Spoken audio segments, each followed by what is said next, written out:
Rachel Carter, an experienced and dedicated nurse, had spent 7 years caring for her patients with compassion and skill, but her world turned upside down when the hospital she worked for underwent restructuring, leaving her without a job. In her small apartment, Rachel sat at the kitchen table, anxiously calculating her dwindling savings.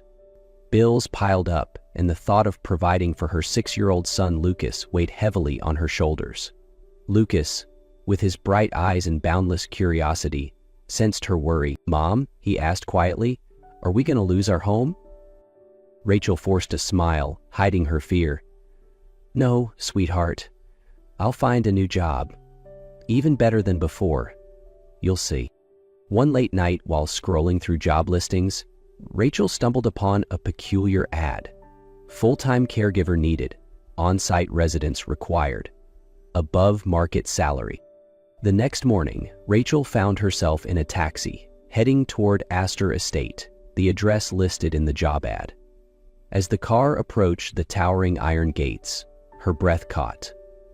The estate was massive, its sprawling grounds manicured to perfection, but the grandeur felt distant and cold. She adjusted her worn blazer, a clearance sale find from years ago, and pressed the intercom button. "Good morning," a formal voice greeted. "Good morning, this is Rachel Carter. I have an interview scheduled for 9." The gates opened with a smooth hum, revealing a long driveway lined with ancient oaks. The mansion loomed ahead, its stone facade stately yet imposing. Rachel was met at the door by Martha, the estate's housekeeper, who escorted her through the richly adorned halls. "I must prepare you," Martha said, as they stopped outside an oak-paneled office. "Mr. Nathaniel Blake, the master of the house, can be demanding. He values competence and discretion above all else. And whatever you do, do not show him pity." Rachel nodded, her heart pounding. She stepped into the office, her gaze meeting Nathaniel Blake for the first time. Seated in a motorized wheelchair, he exuded a commanding presence despite his condition. His sharp green eyes assessed her with an intensity that made her feel like she was being measured against an invisible standard. "You're the candidate," he said, his voice clipped. "What makes you think you're qualified for this role?" Rachel steadied her nerves. "I've spent 7 years as a nurse, including experience in rehabilitation care. I believe I can handle the demands of this position." Nathaniel glanced at her application. "You have a son. Lucas, age 6. That could be a problem." "With respect, Mr. Blake, being a mother has taught me dedication and patience," Rachel replied boldly. After a tense silence, he spoke. "You'll live here. Your son can stay in the annex behind the main house. My driver will take him to school. However, I require absolute commitment to this role. And remember, no pity." Rachel nodded, sensing that this job would change her life in ways she couldn't yet imagine. Rachel arrived at the annex, a charming but modest 2-bedroom cottage nestled behind the grand estate. The space, though small compared to the main house, was cozy and well kept, with a private garden that Lucas immediately fell in love with. "Mom, it's like a fairy tale house," Lucas exclaimed, running to explore. Rachel smiled, relieved to see her son's excitement. Their first morning at Astor Estate began early. At 6:30 a.m., Martha appeared to brief Rachel on Nathaniel's strict routine. "Mr. Blake expects breakfast at 7 sharp. He has physiotherapy at 9 and meetings throughout the day. He's meticulous about timing." Rachel arrived at Nathaniel's room precisely at 7. He was already awake, gazing out the window. "You're late," he remarked, though the clock had just struck the hour. The day unfolded with a series of exacting tasks. From assisting Nathaniel with his morning routines to organizing his extensive schedule, Rachel quickly realized the level of precision he demanded. Every task had to be done perfectly, down to the temperature of the towel or the placement of items on his desk. "The towel is too cold," Nathaniel commented curtly during his bath. "I'll make sure it's warmer next time," Rachel replied calmly. Her patience was tested further when Nathaniel barely acknowledged her efforts. Yet, Rachel noticed glimpses of vulnerability in his sharp remarks and rigid demeanor. Beneath his tough exterior, there was pain. A man struggling to adapt to a life he hadn't chosen. Lucas, however, had a different effect on Nathaniel. That afternoon, the boy wandered into the garden near the main house, his soccer ball in hand. Nathaniel, watching from his balcony, noticed the child kicking the ball against the annex wall. "Do you play soccer?" Nathaniel called out unexpectedly. Lucas froze, surprised by the question. "Yes, sir.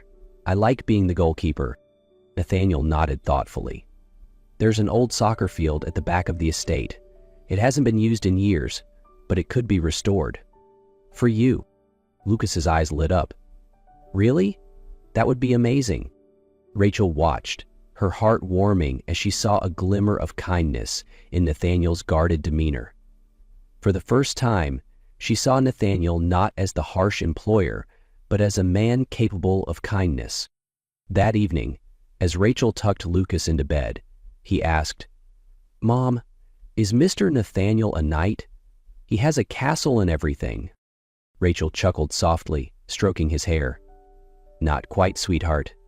But maybe he's someone who just needs a little help finding his way."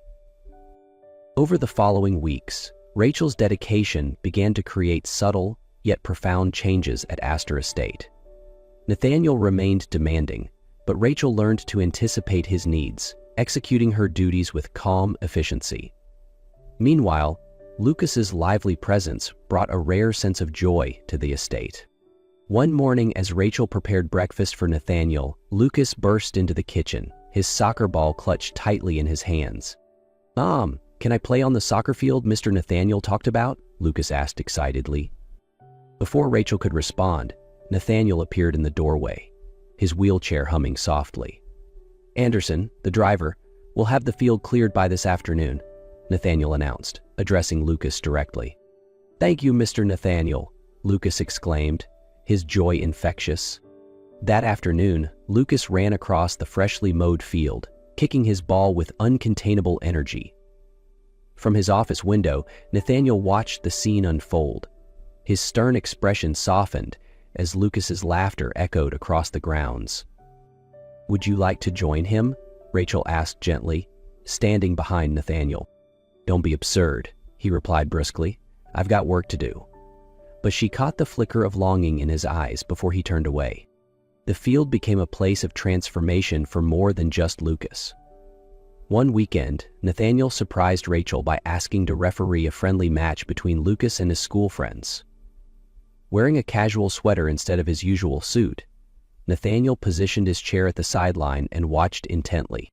"Penalty!" he declared after a questionable tackle, his authoritative tone eliciting both laughter and protests from the children. For the first time, Rachel heard Nathaniel laugh, brief but genuine.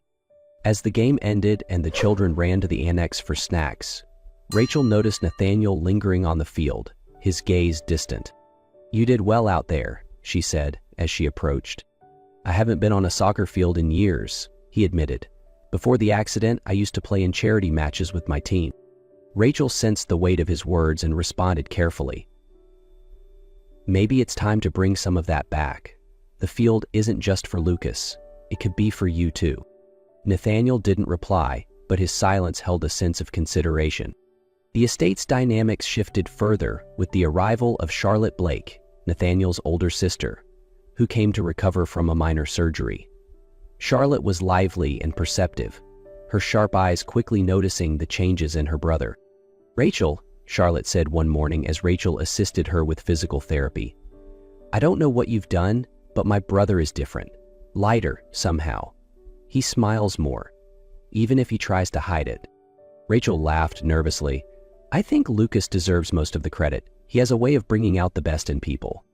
"Lucas is wonderful," Charlotte agreed, "but you're the one who's brought life back to this house, and to Nathaniel." Before Rachel could respond, Nathaniel entered the room. His eyes briefly met Rachel's, a flicker of unspoken understanding passing between them. "Am I interrupting something?" he asked, his tone casual but tinged with curiosity.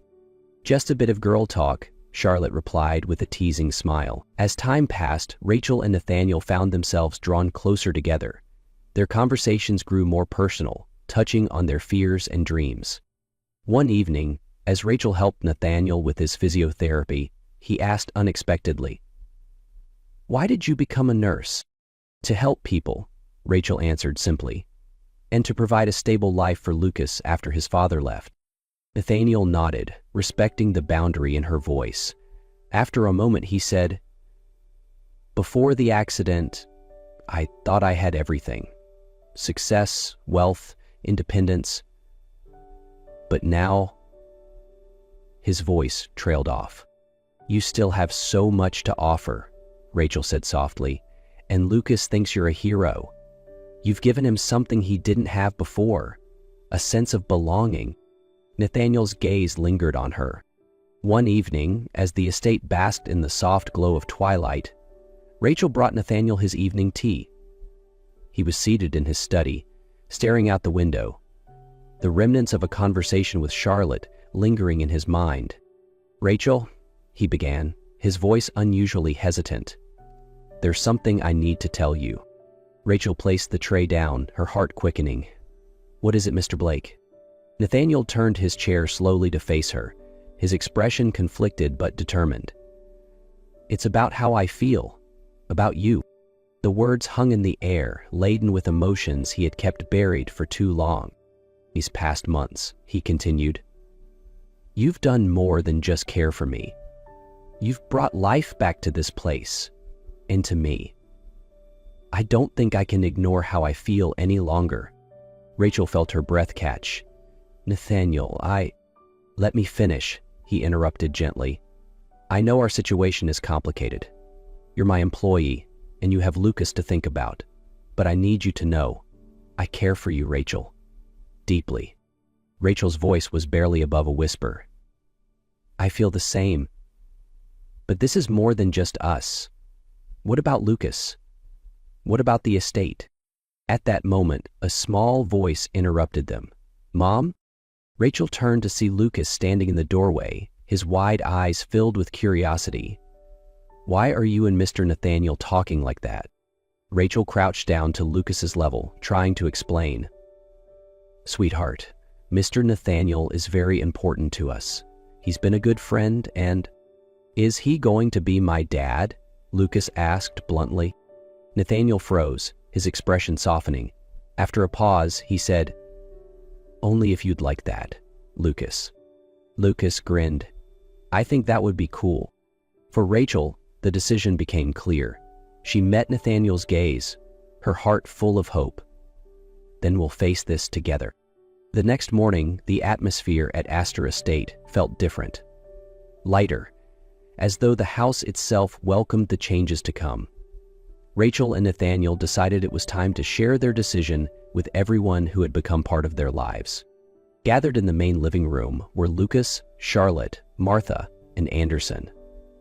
Nathaniel, with Rachel standing beside him, addressed the group. "From today," he began, his voice steady but filled with emotion, "things will change. Rachel is no longer just an employee. She's someone who means a great deal to me. To us." He glanced at Lucas, who beamed with excitement. Charlotte was the first to react, clapping her hands together. "It's about time. I was wondering how long it would take for the two of you to figure this out." Martha wiped away a tear. "Oh, this house has needed love for so long. I'm so happy for you both." Anderson gave a subtle nod, his quiet approval reassuring. Lucas tugged at Nathaniel's sleeve. "So, can I call you Dad now?" Nathaniel's green eyes softened as he knelt slightly in his wheelchair to meet Lucas's gaze. "I'd be honored if you did, Lucas." The boy threw his arms around Nathaniel, solidifying the bond they had been building over the past months. With the announcement made, life at Astor Estate began to shift in meaningful ways. Nathaniel took on a renewed sense of purpose, channeling his energy into accessibility projects. The once abandoned soccer field became a hub of activity, complete with an adapted section where Nathaniel could join in the fun with Lucas and his friends. Rachel, with Nathaniel's unwavering support, returned to school to specialize in physical therapy.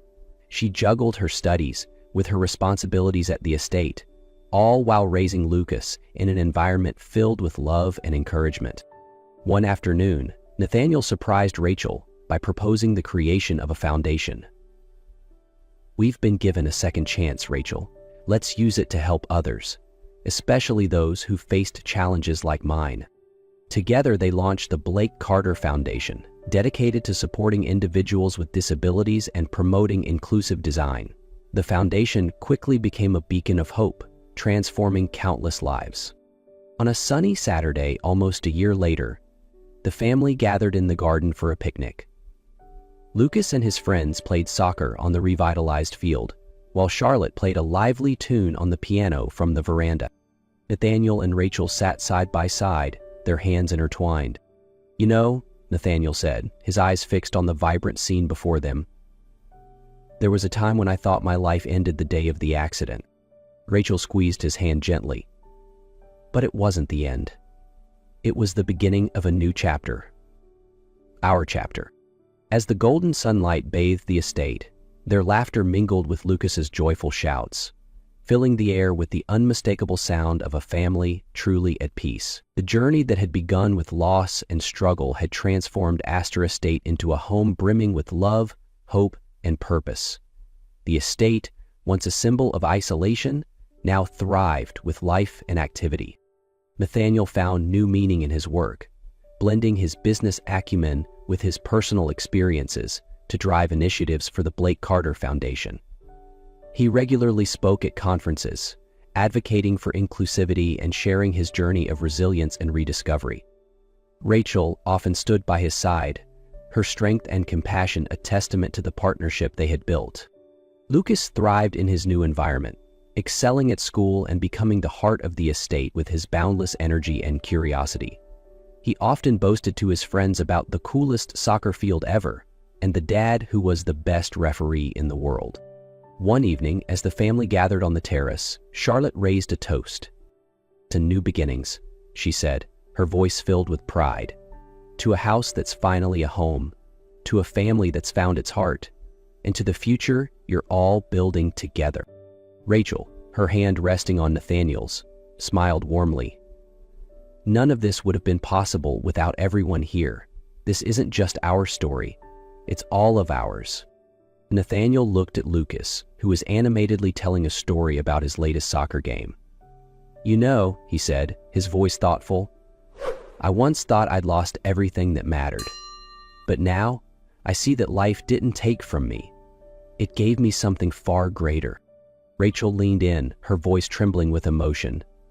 "It didn't just give us a second chance. It gave us a family." As the sun dipped below the horizon, casting a warm glow over Astor Estate, the family sat together, dreaming of a future full of endless possibilities. In that moment, they knew love, resilience, and hope had turned their trials into triumphs.